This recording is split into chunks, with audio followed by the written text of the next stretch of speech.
آزاد کشمیر انتخابات کا دوسرا مرحلہ مظفرآباد ڈویژن میں پولنگ آج ہوگی۔ 3 اضلاع مظفرآباد، نیلم اور ضلع جہلم ویلی کے 9 حلقوں میں ووٹنگ ہوگی۔ 8,90,621 رجسٹرڈ ووٹرز حق رائے دہی استعمال کریں گے۔ 1,483 پولنگ اسٹیشن قائم، مہاجرین کی 12 نشستوں کے لیے بھی پولنگ ہوگی۔ نون لیگ، پیپلز پارٹی، IPP اور دیگر جماعتوں سمیت آزاد امیدوار میدان میں۔ جمہوریت ہی بہترین نظام حکومت ہے، حکمرانی کا حق صرف عوام کو حاصل ہے۔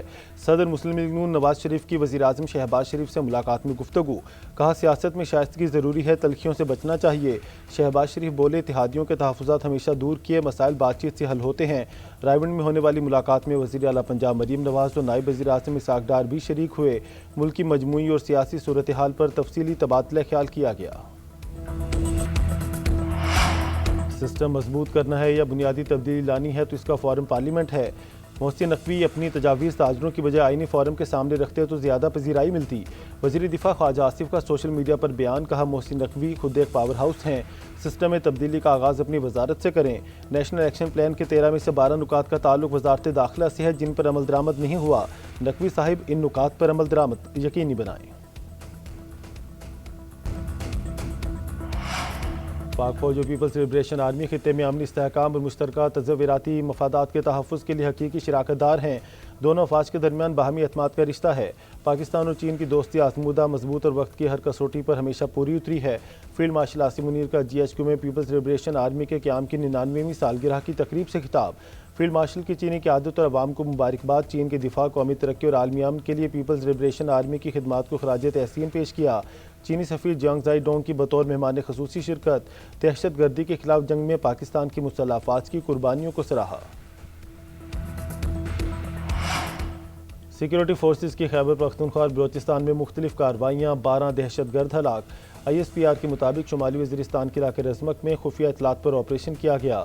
بھارتی سپانسرڈ 5 خارج ہلاک۔ فائرنگ کے تبادلے میں میجر حافظ احسان الہی شہید ہو گئے۔ 34 سالہ میجر احسان الہی کا تعلق میاں والی سے تھا۔ بلوچستان کے ضلع نوشکی میں بھی 7 دہشت گرد مارے گئے۔ وزیر اعظم شہباز شریف اور وفاقی وزیر داخلہ محسن نقوی کی جانب سے سیکیورٹی فورسز کو خراج تحسین۔ مشرق وسطی کی بگڑتی صورتحال، سعودی ولیعہد کا امریکی صدر ٹرمپ سے رابطہ، ایران پر ممکنہ امریکی حملے پر تشویش کا اظہار۔ محمد بن سلمان کا کشیدگی کم کرنے اور تنازع سفارتکاری سے حل کرنے پر زور۔ دونوں رہنماؤں کا مشرق وسطی کے عزم کا اعادہ۔ قطر میں متحرک ایران، امریکہ اور عمانی حکام سے الگ الگ رابطے، آبنۂ حرمت سے متعلق معاملات پر تبادلہ خیال کیا۔ ایران پر بھرپور فوجی حملوں کی منصوبہ بندی کر رہے ہیں، مقصد ایران کو ہتھیار ڈالنے پر مجبور کرنا ہے۔ ایک وقت آئے گا وہ خود بولیں گے کہ اب ہم مزید برداشت نہیں کر سکتے۔ امریکی صدر ٹرمپ سوشل میڈیا پر پیغام میں کہا، میں ایرانی معیشت کو تباہ کر رہا ہوں، تہران کو شدید مہنگائی کا سامنا ہے۔ 1 امریکی ڈالر 1.9 ملین ایرانی ریال کا ہو گیا۔ ایران نے پہلے کبھی ٹرمپ جیسے صدر کا سامنا نہیں کیا، صدر ٹرمپ ضرورت پڑنے پر کارروائی سے گریز نہیں کریں گے۔ امریکی وزیر خارجہ مارکو روبیو کہتے ہیں، ایران نتائج کے بغیر مذاکرات کی توقع نہ کرے۔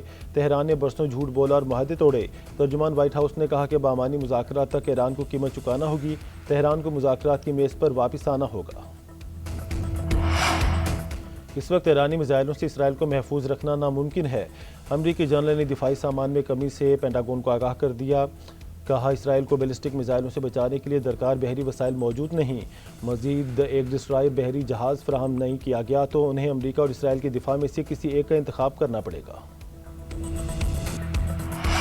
ایرانی وزیر خارجہ کا ترک اور سعودی ہم منصب سے ٹیلی فونک رابطہ، رہنماؤں کے درمیان سے خطے کی تازہ صورتحال پر گفتگو۔ عباس عراقچی نے کہا، امریکی اور اسرائیلی جارحیت کا فیصلہ کن جواب دیا جائے گا، علاقائی ممالک کی شمولیت پر سخت رد عمل دیں گے۔ ایران اپنی سلامتی اور خود مختاری کے تحفظ کے لیے ہر اقدام کرے گا۔ پیرو میں مسافر طیارہ گر کر تباہ ہو گیا، 13 افراد ہلاک، مرنے والوں میں 11 سیاح اور 2 پائلٹ شامل۔ حکام کے مطابق حادثے کی وجوہات جاننے کے لیے تحقیقات کا آغاز کر دیا گیا ہے۔